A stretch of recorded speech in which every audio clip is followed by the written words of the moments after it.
All right, here's my story about my wedding that never happened. Trust me, it's the kind of thing you read about online and think, nah, that couldn't actually happen. But it did, to me. And honestly, I still can't believe it. So, let's rewind a bit. I'd been with James since we were teenagers. High school sweethearts, college sweethearts, you name it. He was my first serious relationship, and for years we were like that couple everyone envied, or so I thought. We got engaged at 22 with a wedding planned by 24. I thought I knew him inside and out. We talked about everything, future plans, travel dreams, even baby names. It felt like my life was perfectly mapped out and James was right there in every part of it. But here's where things get a little strange. James and my younger sister Tasha had always been close. They joked around a lot, texted each other, shared memes, all that. They'd even hang out alone sometimes, which I thought was nice, you know? I figured it's great when family and partners get along. Better that than the horror stories you hear about in-laws who hate each other. So I never questioned their friendship. I wanted to be the cool fiancé, the one who's laid back and totally unbothered. There were a few times when things felt a bit weird, though. Tasha's ex-boyfriends, for example, were all super jealous of James. They'd complain to her about how close she was with my fiancé, and at the time I thought they were just insecure. I brushed it off as their problem, not mine. I trusted James completely.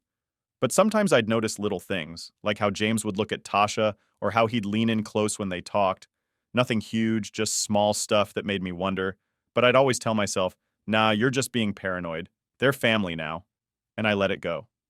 Fast forward to the big day, wedding day. The day that was supposed to be the start of my new life. The day where everything would finally come together.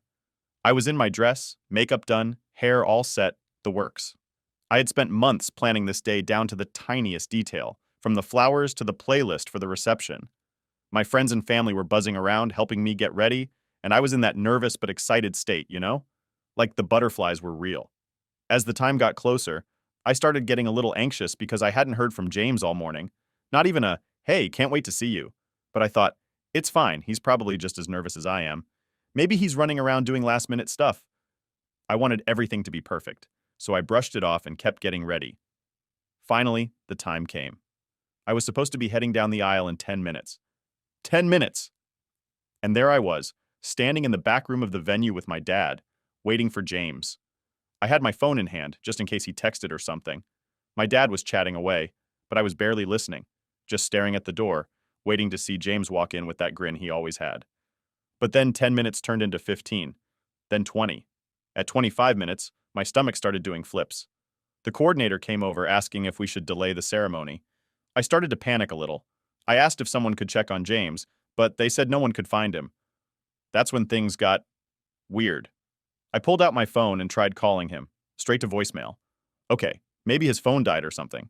I tried again. Same thing. Then I went to message him on social media, and that's when I saw it. He had blocked me. On everything. My heart dropped. I remember just standing there, phone in my hand, not really processing what was happening. Like, how does your fiancé block you on your wedding day? I went from confused to angry to just straight up terrified in seconds. I mean, this was James, my James, the guy I'd planned my life with. What was going on? I must have called him a dozen times, hoping maybe it was some awful mistake or a sick prank. But no, nothing. Just silence. My mom came over, all worried, asking what was wrong, and I couldn't even explain it to her. How do you tell your mom that your fiancé has ghosted you on your wedding day? Finally, my cousin Alan pulled me aside. He looked at me with this pity in his eyes, like he knew something terrible. That's when he told me he'd overheard some guests talking.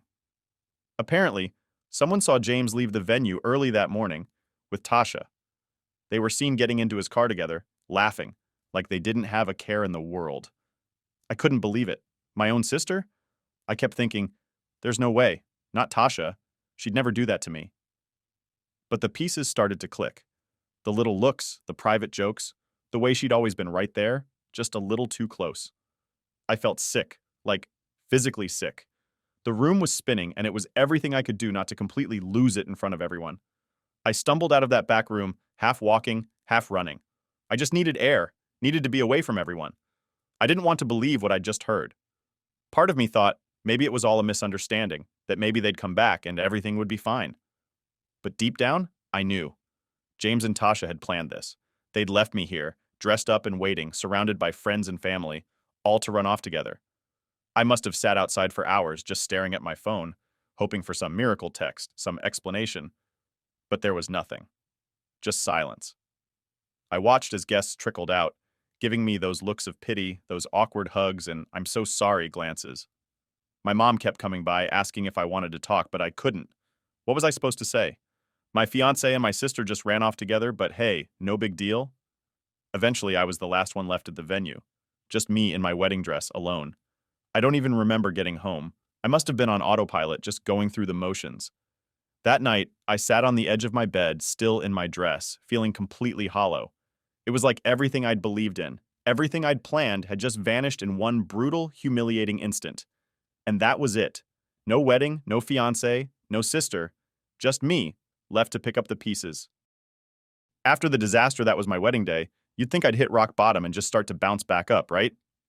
Like there's nowhere lower to go after being left alone in a dress in front of everyone I know. But no, it turns out there was a whole new level of low waiting for me after that day. In the beginning, I was just numb. Like, I can't even describe how detached from reality I felt. My phone kept lighting up with texts and calls from people wanting to know what happened or offering their sympathy, but I couldn't bring myself to answer. I put it on silent and threw it somewhere, trying to ignore that any of this was actually real. I didn't even want to leave my room, didn't want to talk to anyone. My family, friends, everyone was reaching out, but what could they say that would actually make any of this better? Then the shock started to fade, and that's when it hit me. I was angry. Angry doesn't even begin to cover it. My mind was a constant loop of questions like, why? How could they do this to me? And what did I do wrong? I was losing sleep, replaying every single memory, analyzing every small interaction I'd had with James and Tasha, trying to figure out if there was something I'd missed, some sign I could have caught earlier. It was torture, but my brain wouldn't let me let it go. I guess I needed to find some explanation, anything that would help me make sense of it all. Then I started doing the one thing everyone told me not to do, stalking their social media. Yeah, I know, bad move, but I couldn't help it. I needed to know what they were up to, if they were flaunting their relationship, or if they'd just gone off grid. Tasha had blocked me, so I used a friend's account to look her up. There wasn't anything on her page, no posts, no photos with James, nothing. It was like she'd wiped her entire online existence clean. That somehow made it worse because now it felt like they were hiding something, and I was left in the dark with nothing but my assumptions. Eventually, I hit this weird stage where I wasn't just angry, I was embarrassed. I kept replaying that wedding day, remembering how I'd sat there, waiting like an idiot, not even realizing what was going on. I couldn't shake the humiliation of it all. People had flown in, gotten dressed up, and spent their time and money to be there. And for what? For me to get humiliated in front of everyone. At some point, I knew I needed help. I was barely eating, wasn't sleeping, and I felt like a shadow of myself. A friend suggested therapy, and at first I kind of laughed it off. I didn't think talking to someone would make a difference. It wasn't going to magically bring back my old life. But she convinced me to try one session just to get things off my chest. That first session, I didn't even know where to begin. I sat there for a good 10 minutes, just staring at the wall, trying to figure out how to explain this mess. When I finally opened up, it all started pouring out. The betrayal, the anger, the humiliation, everything. And for the first time, someone listened without pity, without judgment. Just listened. I can't say it fixed me, but it felt like I was unloading some of the weight I'd been carrying. Little by little, I started finding small ways to rebuild myself. I got back into things I'd put on hold during the whole wedding planning circus. Joined a book club, went to a few local meetups, tried to reconnect with friends I'd sort of let fall to the wayside. I even started jogging in the mornings, just to clear my head and start each day with a fresh mindset. But healing wasn't some linear thing where I kept feeling better every day. Some days I'd feel okay, almost normal, and other days the reality of it all would just hit me like a truck. I'd think about how I was supposed to be a wife by now, maybe even planning for a family. And then I'd remember how I'd lost not only James, but also my sister. Like, how do you even grieve that? Losing your fiancé and your sister in one move? And then there were the people around me. Some of my relatives tried to be supportive, but they didn't really get it. They'd say things like, "You're better off without him," or "You'll find someone else." I know they were trying to help, but that just wasn't what I needed to hear. I needed to understand why they did this, not get pep talked into moving on like it was a bad breakup or something. This wasn't just losing a boyfriend. This was my entire future and my trust in two people I thought I could rely on. Through all of this, my cousin Alan was a huge support. He's the one who told me about James and Tasha leaving the venue, and he didn't try to sugarcoat anything after that. He'd let me vent, sit there with me when I was having a bad day, and even pushed me to go out and do something fun when I felt like locking myself in my room. He's a quiet guy, not big on the whole talk about your feelings thing, but he just kind of knew when I needed someone. I owe him a lot for that. Over time, I stopped checking their social media. I stopped wondering if they were happy together, if they were still together. I figured it was only hurting me, and they didn't deserve to live rent-free in my head any longer. After a few months, I moved into a new place. New apartment, new neighborhood, just a fresh start where I didn't have to be reminded of all the plans I'd made with James. Moving on wasn't easy, but I felt like I was finally getting somewhere. And I didn't need him or anyone else to get there. I won't lie. Part of me still felt like I'd lost something huge. I'd lost my sense of trust in people. I questioned everyone's intentions, even close friends, wondering if they'd betray me too. It's hard to shake that kind of paranoia, and I'm still working on it. But I was learning to be okay on my own. I was building a life that didn't include either of them, and for the first time, that didn't feel like a tragedy. It felt freeing in a way. By the end of that year, I had my own little routine, my own place, and my own life. It wasn't the life I thought I'd have, but it was mine. I'd found a kind of peace in that, a weird acceptance that things don't always go the way you expect, but sometimes that's okay. Looking back, I'm proud of how far I came. That whole mess broke me down to nothing, but I didn't stay there. I built myself back up, piece by piece, until I didn't even recognize the person I'd been before. And maybe that's for the best. Months after I'd finally gotten some kind of peace back, I was almost in this routine where I didn't think about James or Tasha every day. I was working, seeing friends, going to the gym, even dating here and there. Life was moving forward, slowly but surely. So, naturally, it all had to be interrupted. And of course, it was by none other than James. One random Tuesday night, my phone buzzed with an unknown number. I almost didn't answer, thinking it was probably just another spam call. But something in me was curious. I picked up. "Hello?" I said, half distracted. There was a pause, and then I heard it. James's voice on the other end. "Hey, it's me." For a second, I thought it was a sick joke. My brain struggled to register that I was actually hearing his voice after all these months. This was the guy who'd left me alone in a wedding dress, the guy who had run off with my sister, and here he was, acting like it was just some normal catch-up call. My stomach did a flip, and all that anger and hurt I'd pushed down just started bubbling up. "What do you want, James?" I kept my voice cold, trying not to let him hear how his call was getting to me. He sounded different. His voice was rough, like he'd been crying or maybe just hadn't slept in days. I just wanted to talk. I know this is weird, but I need you to hear me out." My first instinct was to hang up right there. I didn't owe him anything. But my curiosity got the better of me, and I figured what's the worst that could happen by just hearing him out? So I stayed silent, waiting for him to spill whatever he had to say. "I'm sorry," he started, his voice barely a whisper. I know that doesn't even begin to cover it, but I needed to say it. I've been a mess, trying to figure out how I ended up here, and I finally read all those messages you sent me on our wedding day. At that, I almost laughed. It took him this long to read the texts I'd sent in pure desperation, trying to stop him from running off with my sister. The texts where I told him everything I'd heard about Tasha's lies, her ex, the pregnancy rumors, all of it. He hadn't even bothered to read them until now. "What do you expect me to say, James?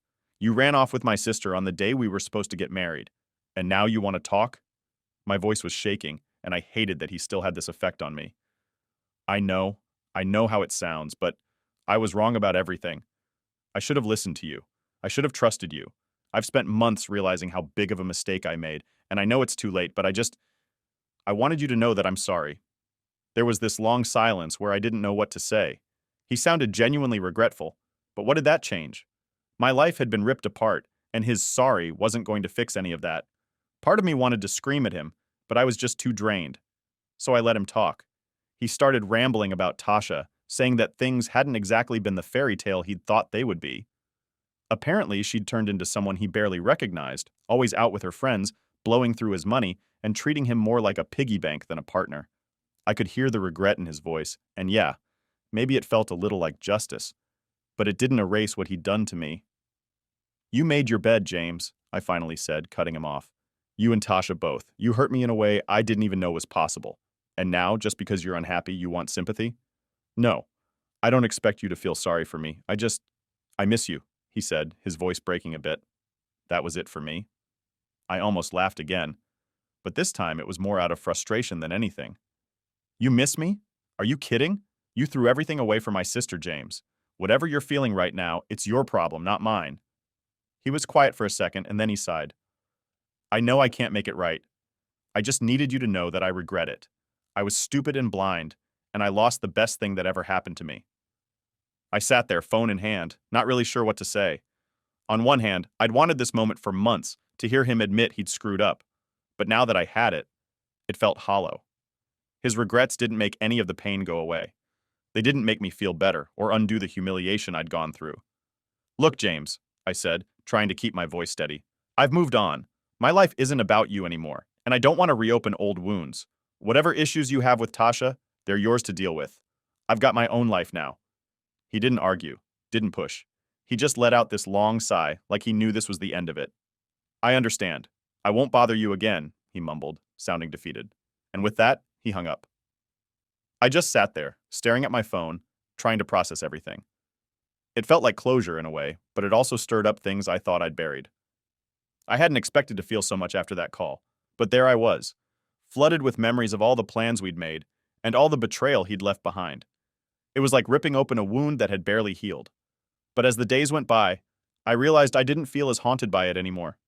Hearing him say he was sorry, hearing the regret in his voice, it didn't fix anything, but it helped me let go of any last bits of anger I was still holding on to. I didn't need revenge or payback. I didn't need him to be miserable. I just needed to know that I was done with him for good. After that call, I blocked his number. I wasn't going to let him keep popping back into my life whenever he felt like it. I was finally in a place where I felt like I could breathe again, and he wasn't going to take that away from me. That chapter was closed, locked, and thrown away. Looking back, that call was exactly what I needed. Not because I wanted him back or because I wanted his apologies, but because it gave me proof that I'd made the right choice by letting him go. Thought that after James's call, I'd finally have a bit of peace. Like that was the final bit of closure I needed. But what I didn't see coming was the storm brewing with my family. Because, of course, it wasn't enough for James to come out of nowhere. My family had to get involved too. The day after James called, my mom reached out. At first, it was a simple text, just a, "Hey, we haven't talked in a while, how are you?" Which felt way too casual, given everything that had gone down. We hadn't exactly been on speaking terms since the wedding disaster. My family tried to stay neutral through it all, but neutral somehow always meant backing Tasha up. After everything she'd done, they acted like it was just a misunderstanding and they expected me to brush it off. So yeah, I'd kept my distance. But here's the thing. When my mom messaged, I still felt that twinge of hope. I thought maybe she was reaching out to finally acknowledge what I'd been through, to actually take my side for once. So, like an idiot, I replied, and before I knew it, we were setting up a family dinner at my parents' house. I told myself that maybe this was the moment they'd see what I went through. I'd be able to finally get that validation I'd been wanting for so long. I showed up at their place with a mix of nerves and some weird sense of excitement. Walking in, I could feel all those old memories, the ones of happy family dinners, movie nights, holidays, all those times I thought we were a solid family. But as soon as I sat down, I could tell something was off. My parents were too stiff. My mom was making small talk, asking about work and my friends, but there was this edge in her voice that I couldn't ignore. Then, without warning, she brought up James. I felt my stomach drop. She wanted to know why he'd reached out to me and what we talked about. Apparently she'd heard through some grapevine, probably Tasha, that we'd been in contact. It was weirdly invasive, like she had a right to know all the details of my personal life. "Why does it matter, Mom?" I asked, trying to keep my cool. "I haven't been with James in ages. You guys know that," she sighed, giving me that look she used to give me when I'd get a B on a test in school, like I was disappointing her by not doing exactly what she expected. "It just feels like you're stirring up old wounds, you know? You've moved on. Tasha has moved on." And there it was, Tasha. Everything always seemed to come back to her. Tasha had moved on, so naturally, I was expected to do the same. As if I hadn't been the one actually betrayed. As if I was somehow still holding on to this for the drama or something. "I'm not the one who reached out," I said, trying to keep the anger out of my voice. "James called me, out of nowhere. I didn't even want to talk to him." My dad cleared his throat, looking uncomfortable but jumping in anyway. You know, honey, maybe it's time we all just let this go. Tasha's still family, and she's had her own struggles. Can't we all just put this behind us? That's when I realized they weren't reaching out to make things right. They weren't looking for my side, my perspective. They just wanted me to forgive and forget, to make things easier for them. They wanted me to move on, so they wouldn't have to keep dealing with this messy, uncomfortable family drama. In their eyes, Tasha could be forgiven for anything, but I was the one holding on to a grudge. Are you serious? I asked, my voice starting to shake. She's still family? I was supposed to marry James. She ran off with my fiancé, left me standing there like an idiot. And you think I'm the one who should just move on? Like it's nothing? They looked at each other, then back at me, and my mom gave me this sad little smile like she was dealing with a difficult child. Sweetheart, we know it was hard on you. But Tasha's still our daughter, and she needs support too. I just stared at them, stunned. The message was clear. I was expected to take the high road, to suck it up and be the bigger person. Tasha was the one they were worried about. Not me, not what I went through. Tasha, the golden child who could do no wrong in their eyes, even when she'd stabbed me in the back. Something in me snapped. I pushed my chair back and stood up, my hands shaking. I'm done, I said, my voice stronger than I felt. You're asking me to ignore everything she did, to pretend like none of this happened, just because it makes you uncomfortable. Well, guess what? I'm not just moving on because it's convenient for you. My mom tried to say something, but I didn't let her. I grabbed my stuff and walked out, leaving them sitting there, shocked. I'd always been the quiet, compliant one, the one who never made waves. But in that moment, I knew I couldn't be that person anymore. They wanted me to sacrifice my own peace, my own feelings, for the sake of keeping the family together. And I wasn't going to do it. The car ride home was a blur. I was angry, hurt, but mostly just sad. Sad that my own parents couldn't see what I'd gone through, that they were so blinded by their need to protect Tasha that they couldn't be there for me. It was like losing them all over again. But at the same time, there was a weird sense of relief. Like I'd finally taken a stand for myself, even if it meant burning some bridges. For the next few days, I didn't answer their calls or texts. They left voicemails, sent long messages, but I couldn't bring myself to listen or read any of them. I was exhausted, emotionally drained from years of putting myself last to keep them happy. And I didn't want to keep doing that. Then, a few days later, my cousin Alan reached out. Alan had been my rock since the wedding disaster, the one family member who didn't pressure me to get over it or play nice. He didn't try to lecture me or make excuses for anyone. He just listened. And when I told him about the family dinner, he didn't act surprised. If anything, he looked like he'd been expecting it. They've always had a soft spot for Tasha, he said, shaking his head. But you don't have to put up with it. You've done enough. Hearing that from someone who actually understood where I was coming from felt like a lifeline. He reminded me that it was okay to set boundaries, to protect my own peace. For so long, I'd been caught up in trying to keep everyone else happy, and here he was, giving me permission to finally prioritize myself. And that's when it hit me. I didn't need their validation anymore. I didn't need them to understand my side, to apologize, or to make it right.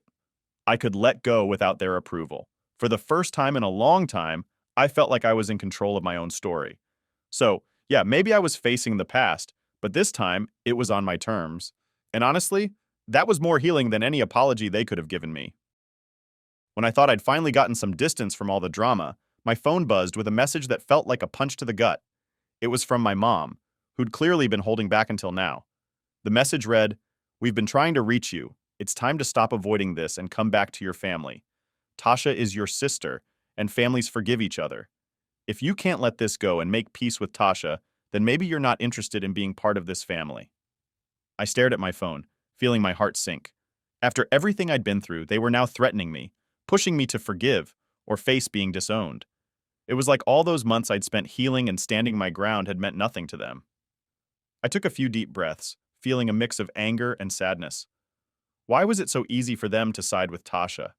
She was the one who betrayed me, yet they were acting like I was the villain here. I called my cousin Alan, the only family member who'd stayed solidly in my corner. He picked up on the first ring. "They're giving me an ultimatum, Alan," I said, not even bothering with a greeting. There was a silence on the line, then a deep sigh.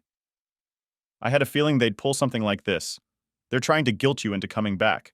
They don't want to lose their image of a happy family, even if it means completely disregarding what you went through." I felt a lump in my throat, holding back the urge to scream. How can they just act like none of this was a big deal? I mean, I was left at my own wedding. Tasha and James didn't just hurt me, they humiliated me, and they want me to just let it all go? Because it's easier for them, Alan said. If you forgive Tasha, then they don't have to deal with the reality of what she did. They get to pretend it was just a mistake and move on. They're doing this for themselves, not for you. Hearing it put so bluntly somehow helped. He was right. My family wasn't asking for my forgiveness because they cared about me. They were doing it because they didn't want to face the consequences of their own failure to hold Tasha accountable. Look, you know what you need to do, Alan continued. You've been making a new life for yourself. You're building something without them. If they can't respect your boundaries, then maybe they don't deserve to be part of that life. It hit me then that I'd been hanging on to the hope that, at some point, my parents would take my side, that they'd see what I'd gone through, see how much Tasha had hurt me, and finally stand up for me. But that was just a fantasy. They were never going to change, and staying in their lives was only going to keep me in a place of hurt. I took a deep breath, nodding to myself. You're right, Alan. It's time I let go. For real this time. That night, I sat down with a piece of paper and started writing. It felt kind of ridiculous at first, like I was in a movie, but it was the only way I could get everything off my chest. I wrote down everything: how betrayed I'd felt by Tasha and James, how humiliated I'd been on that day, and how hurt I was that they'd taken Tasha's side. I told them that if they couldn't respect my feelings or even acknowledge what I'd been through, then there was nothing left to say. When I finished, I read it over, my hands shaking a little. But as I reread my words, I realized how much I'd been holding in. All the hurt, the anger, the disappointment, it was all there on the page. This was my chance to finally let go, to stop looking back and start moving forward without the weight of their expectations and demands. The next day, I mailed the letter. I didn't expect them to understand.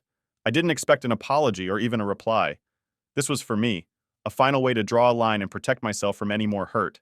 And as hard as it was, I felt lighter, knowing that I'd done what I needed to do. In the weeks that followed, my family tried every way possible to get back in touch. My dad sent emails, messages popped up from my mom on every social media platform, and even distant relatives started reaching out. They were all saying the same thing, that I was being stubborn, that I needed to make things right with Tasha for the sake of the family. But none of it shook me. I had said my piece, and for the first time, I felt at peace with that. Alan kept me updated on what was going on, and apparently Tasha was still playing the victim, acting as though I was the one causing the family divide.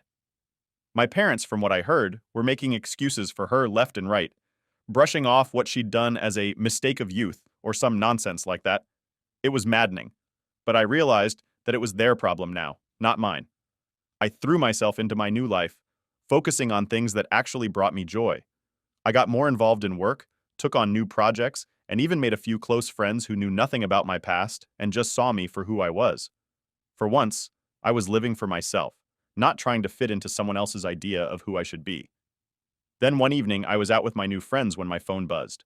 I glanced down to see an email notification from my dad.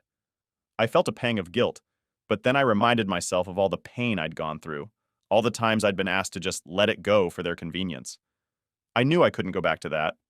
I deleted the email without reading it, feeling a weird sense of satisfaction. I was done with their guilt trips and their demands. Life kept moving forward. Every day felt a little brighter, a little easier, as I stopped looking back and focused on what I wanted. Sure, there were moments where I'd feel a twinge of sadness, a reminder of what I'd lost. But then I'd remember all that I'd gained, the freedom, the peace, the chance to be myself without any strings attached. In the end, breaking away was the hardest and best thing I'd ever done. It wasn't the life I'd imagined, but it was a life I'd built on my own terms. And for the first time in a long time, I felt like that was enough.